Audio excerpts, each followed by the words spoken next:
საღამომშვიდობის Open Mediis ეთერში ქართულენოვანი ამბების დროა და მე ანა ტანდარიანი გახლავართ. ნიკოლ ფაშინიანი აცხადებს, რომ ვაშინგტონის შეთანხმება რუსეთისა და ირანისათვის სასარგებლოა. სომხეთის პრემიერ-მინისტრის ნიკოლ ფაშინიანის განცხადებით, ვაშინგტონში ხელმოწერილი დეკლარაცია ხელშესახებ სარგებელს მოუტანს არა მხოლოდ სომხეთსა და აზერბაიჯანს, არამედ ირანსა და რუსეთსაც. Fox News-თან ინტერვიუში ფაშინიანმა აღნიშნა, რომ შეთანხმების ეკონომიკური ნაწილი, რომელიც რეგიონული კომუნიკაციების გახსნას გულისხმობს, ყველა რეგიონული მოთამაშისათვის მომგებიანია. როდესაც ეს პროექტები განხორციელდება, ირანს ექნება შესაძლებლობა რკინიგზით გზით დაუკავშირდეს შავ ზღვას, ხოლო რუსეთსა და ირანს შორის პირდაპირ სარკინიგზო კავშირი დამყარდება, განაცხადა ფაშინიანმა. ცნობისათვის ვაშინგტონის დეკლარაციის ერთ-ერთი პუნქტი ითვალისწინებს კომუნიკაციების გახსნას სახელმწიფოების სუვერენიტეტის, ტერიტორიული მთლიანობისა და იურისდიქციის პრინციპების სრული დაცვით. ევროპული საბჭოს პრეზიდენტმა ფაშინიანთან და ალიევთან ვაშინგტონის შეთანხმება განიხილა. ევროპული საბჭოს პრეზიდენტმა ანტონიუ კოშტამ სატელეფონო საუბრები გამართა სომხეთის პრემიერ-მინისტრ ნიკოლ ფაშინიანთან და აზერბაიჯანის პრეზიდენტ ილჰამ ალიევთან. საუბრების მთავარი თემა ვაშინგტონში 8 აგვისტოს მიღწეული შეთანხმებები იყო.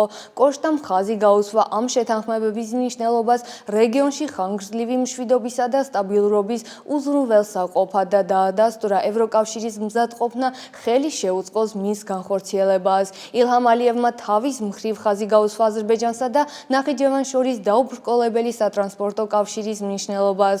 ცნობისათვის სომხეთმა და აზერბაიჯანმა 11 აგვისტოს ვაშინგტონში პარაფირებული 17 პუნქტიანი სამშვიდობო დოკუმენტის ტექსტი გამოაქვეყნეს.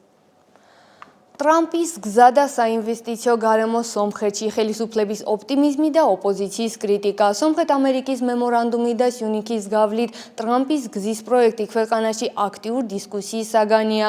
ხელისუფლებაში აცხადებენ, რომ ეს პროექტები ახალ ინვესტიციებს მოიზიდავს და ქვეყნის ეკონომიკას მნიშვნელოვან სარგებელს მოუტანს. ოპოზიცია კი სკეპტიკურია, განწყობილი და მიიჩნევს, რომ ქვეყანაში საინვესტიციო გარემო არ არის ხელსაყრელი.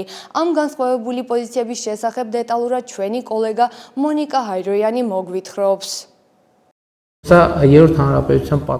ეს მესამე რესპუბლიკის ისტორიაში ყველაზე მსხვილი საინვესტიციო პროექტი იქნება. ეს განცხადება ნიკოლ ფაშინიანმა გააკეთა ვაშინგტონში სომხეთსა და აზერბაიჯანს შორის სამშვიდობო ხელშეკრულების პარაფირების შემდეგ. ფაშინიანი დარწმუნებულია, რომ აშშ დიდ ინვესტიციებს განახორციელებს სომხეთის სხვადასხვა სფეროში. მსგავსი განცხადება გაავრცელა სახელმწიფო დეპარტამენტმაც. აზერბაიჯანისა და სომხეთის ლიდერებმა ასევე ხელი მოაწერეს ორმხსნელ ეკონომიკურ შეთანხმებებს აშშ-თან, რომლებიც ავლენს სამხრეთ კავკასიის მნიშვნელოვან პოტენციალს ვაჭრობის, ტრანზიტის, ენერგეტიკის, ინფრასტრუქტურისა და ტექნოლოგიების სფეროებში, ასევე ახალ შესაძლებლობებს ქმნის ამერიკელებისა და ამერიკული კომპანიებისთვის. ეროვნული ასამბლეის სამოქალაქო ხელშეკრულების ფრაქციის დეპუტატის ჰაიკ გევორგიანის თქმით, ეს შეთანხმებები სომხეთს საშუალებას მისცემს მიიღოს ინვესტიციები და განავითაროს ინფრასტრუქტურა, განსაკუთრებით ტექნოლოგიურ სფეროში. პარლამენტის ეკონომიკური კომიტეტის წევრი მნიშვნელოვნად მიიჩნევს, რომ სომხეთმა ამ შემთხვევაში მოგება მიიღოს და არ გახდეს უცხოური ინტერესების მომსახურე. იცით, სომხეთს დამოუკიდებლობის მოპოვების შემდეგ არ განუცდია ისეთი ვითარება, როგორშიც ნორმალური ქვეყნები ცხოვრობენ, ღია საზღვრებით, არამტრული ქვეყნებით გარშემორტყმული და ჩვენთვის ეს უჩვეულოა არსებითად. მაგრამ თუ ყველაფერი ისე წავა, როგორც ახლა მიდის, უდაოდ არა მხოლოდ ამერიკული ინვესტიციები, არამედ ზოგადად ინვესტიციები. ბიზნესისთვის ბევრად უთამიმზიდველია ის ქვეყანა, რომლის მომავალიც პროგნოზირებადია, რომელიც ასეთ შოკებს არ განიცდის. თუმცა ეკონომისტი ჰაიკ კამენდატიანის თქმით, აქ სხვა პრობლემაა. ჩვენ საქართველო დავივიწყეთ. ტრამპის გზით ენერგორესურსების შესაძლო ნაკადმა შეიძლება დაარტყას იმ დაახლოებით 900 მილიონი დოლარის წლიურ რენტას, რომელსაც საქართველო აზერბაიჯანის ტრანზიტიდან იღებს. და სწორედ ამიტომ საქართველო ყველანაირად შეუშლის ხელს ასეთი პროექტის განხორციელებას. ვერასთან და ლოიალ პეტიციონდა. პირველი საქართველო ლოიალური სახელმწიფოა. საქართველო აზერბაიჯანსა და თურქეთს შორის ყველაზე ხელსაყრელი, ასე ვთქვათ, მარშრუტია. ჩვენ ეს ყველაზე ხელსაყრელი მარშრუტი არ ვართ. გინდა ტრამპი იყოს, გინდა ტრამპის შემდეგ ვინმე ტომ ჯონსი ან ჯონ სტომი, მაინც ამ დერეფანთან დაკავშირებით ის ლოიალური უსაფრთხოების გარემო, რომელიც საქართველოს ორ მეზობელთან იმ მუსლიმანებს ჩვენ არასდროს გვექნება. 42 კილომეტრიანი გზის კონტექსტში ეკონომისტის თქმით, ჩვენ ორი პრობლემა გვაქვს. ჩვენი სატრანზიტო გზა, თუმცა უფრო მოკლეა, გამტარუნარიანობით სომხეთის ტერიტორიაზე გამავალი ენერგორესურსები სრულად ვერ დაიტვირთება. მოდელირება აჩვენებს, რომ სომხეთის სუფთა მოგება წელიწადში მაქსიმუმ 40 მილიონი დოლარი იქნება. 40 მილიონი დოლარი. 40 მილიონი დოლარი არის თუ არა ეს ის თანხა, რომელზეც შეგვიძლია ვამტკიცოთ, რომ არსებობს ეკონომიკური მიღწევები, ეკონომიკური ინტერესები და ეს ეკონომიკური ინტერესები გარკვეულწილად რეალიზდება. რა თქმა უნდა, არა, მხოლოდ ერთ მაგალითს მოვიყვან. 40 მილიონ დოლარის ოდენობის თანხა დაახლოებით 15 მილიარდი დრამი სომხეთის რესპუბლიკის სახელმწიფო ბიუჯეტში შედის მეწაღეების, ცხობელების, თქვათ, მძღოლების, სხვადასხვა მცირე და საშუალო ბიზნესის, ამ მცირე და წვრილი საწარმოების კომპონენტებიდან. ეკონომიკური მოტივები და შესაძლო მიღწევები სომხეთისთვის, კამენდატიანის თქმით, შთამბეჭდავი ციფრებით არ აისახება. აშკარაა, რომ აქ პრობლემა უმეტესწილად პოლიტიკურია და ამ დღის წესრიგს წინ წევენ, ატყუებენ რა გულუბრყვილო ადამიანებს, რომლებსაც არ აქვთ ფინანსური თუ ეკონომიკური განათლება და არ წუნებენ მათ, თითქოს ქვეყანა ასობით მილიონი დოლარის შემოსავალს მიიღებს. Այդ պայմանա գիրասեմ կամ ამ ხელშეკრულების, თუ ასე თქვა, დამცირების ფურცლის ხელმოწერიდან რამდენიმე საათის შემდეგ სომხეთის რესპუბლიკის მეთაური იმ ჟურნალისტებთან საუბრისას ამტკიცებდა, რომ სომხეთში 100 მილიარდობით დოლარი შემოვა. სომხეთში 100 მილიარდობით დოლარი არ შემოვა, ეს ტყუილია. დეპუტატი ჰაიკ გევორგიანი პირიქით არწმუნებს, რომ ინვესტიციების ნაკადი სომხეთში იქნება და მიუთითებს არაერთ სფეროსა და დარგს, რომლებიც შეიძლება ინვესტიციების მაგნიტად იქცეს. ეს არის სოფლის მეურნეობის პროდუქტების გადამუშავება, ეს არის IT სფერო, ეს არის საინჟინრო სფერო, რომელიც ტრადიციულად ყოველთვის იყო და ბოლო წლებში ძალიან დიდი ტემპებით ამ პირობებშიც კი ვითარდება. მაგალითად, თუ თქვენ ნახავთ 6, 7, 8 წლის წინ რამდენი მზასაკვები პროდუქტი გადიოდა ექსპორტზე სომხეთიდან და რამდენი გადის ახლა, თქვენ ძალიან მნიშვნელოვნად გაოცდებით, რადგან მოცულობები მრავალჯერ გაიზარდა. მაგალითად, IT სფეროში ისეთი განვითარება გვაქვს, რომელზეც რამდენიმე წლის წინ ვერც კი ვიოცნებებდით.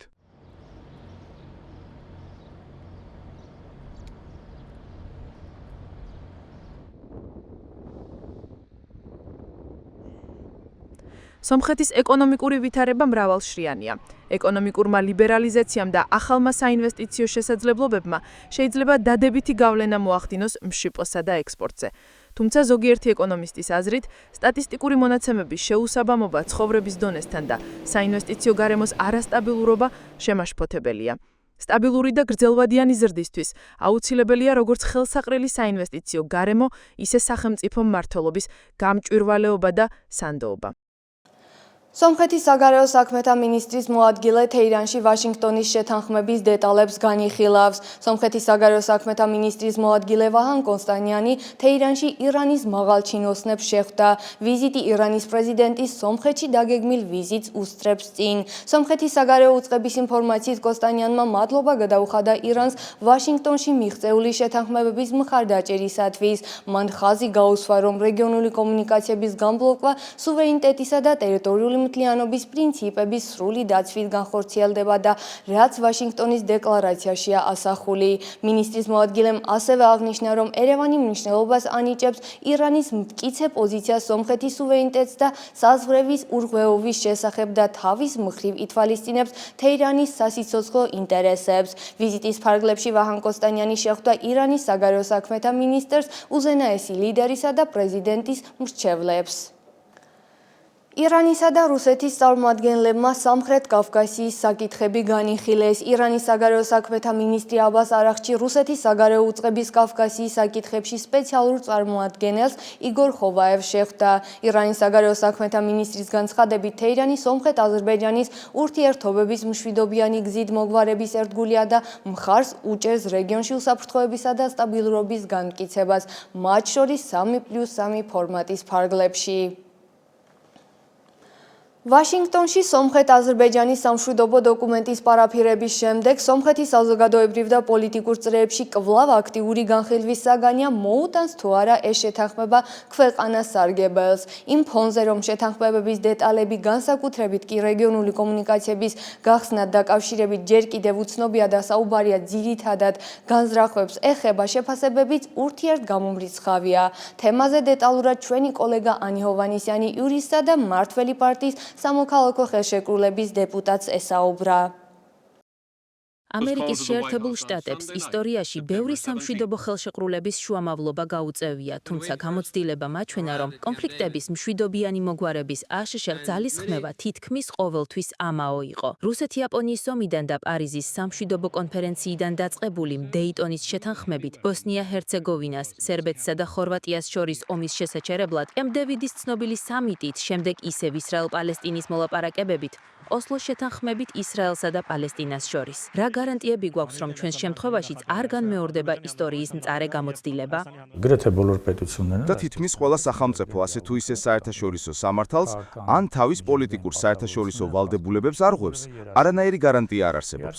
იურისტი არაღაზარიანი პარაფირებულ დოკუმენტში სომხათისთვის ბევრ რისკს ხედავს. նրանք ովքեր գիտեն այս հակամարտության կոնտեքստը, მაგრამ ისინი, ვინც იციან ამ კონფლიქტის კონტექსტი, ხვდებიან, რომ ეს ასიმეტრიული დოკუმენტია. მაგალითად, აქ არც ერთი სიტყვა არ არის 120.000 იძულებით გადაადგილებული სომხის შესახებ. მაშინ, როდესაც აზერბაიჯანში იძულებით გადაადგილებული ადამიანები აღარ დარჩენილან. ის 300.000, რომელზეც ალიევი საუბრობს, მისი გამოგონილი რიცხვია. იურისტი გვახსენებს, მხარეები ვალდებულებას იღებენ დაეხმარონ ერთმანეთს დაღუპულთა ცხედრების ძებნასა და დაბრუნებაში, თუმცა სხვა პრობლემები გვერდზეა გადადებული. սա կարգառում է մասունքներ ուսումնասիրել արծը, բայց չի կարգ ეს არეგულირებს ნეშტების შესწავლას, მაგრამ არ არეგულირებს ცოცხლად დარჩენილი პირების უფლებებს, მათ სამართლებრივ დაცვას, თუნდაც მინიმალური მექანიზმის მიცემას.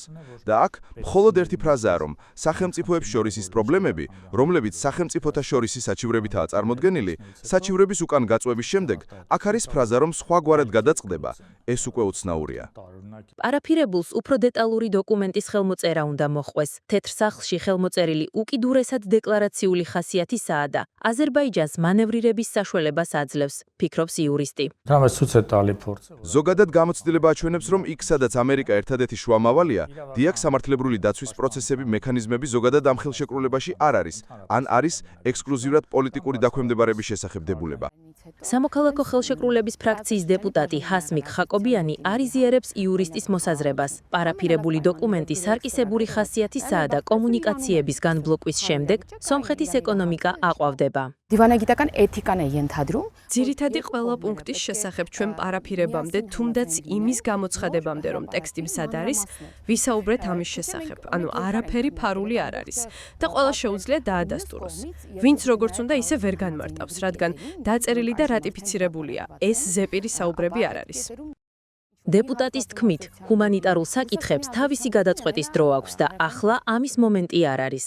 ჰუმანიტარ հարցերը ჰუმანიტარული საკითხები. ხელსაყრელია, რომ მშვიდობა იყოს მიწაზე, რათა ეს საკითხებიც გადაწყვეტეს და მოგვარდეს უფრო მარტივად, მაგრამ ასეთ საკითხებზე იმ მშვიდობის დამოკიდება ეს აჭიანურებს იმ ჰუმანიტარული საკითხების გადაწყვეტას. აზერბაიჯანთან ურთიერთობების მოსაგვარებლად სხვადასხვა ღონისძიება გატარდება. შესაძლოა კულტურული ან სპორტული ხასიათის, ფიქრობს დეპუტატი. որոշ ժամանակ պետք է անցնի გარკვეული დრო უნდა გავიდეს. უნდა გქონდეთ გარკვეული, როგორც თქვი, ურთიერთ სარგებელი ქვეყნებს. უნდა დაიწყონ გარკვეული ბიზნეს ინტერესების ქონაც, არა? და ჩვენ ახლა ტვირთებისთვის გვინდა გავხსნათ ეს კომუნიკაცია. ჰასმიკ ხაკობიანი აღნიშნავს, რომ საუკეთესო პირობებით ხელმოწერილი დოკუმენტები არ უზრუნველყოფს მშვიდობას. საჭიროა საერთო ეკონომიკური ინტერესებით ხელმძღვანელობა. არაღაზარიანი დარწმუნებულია, ეს ხელშეკრულება სამხედრო მარცხის ფასია, რომელსაც ახლა ვიხდით.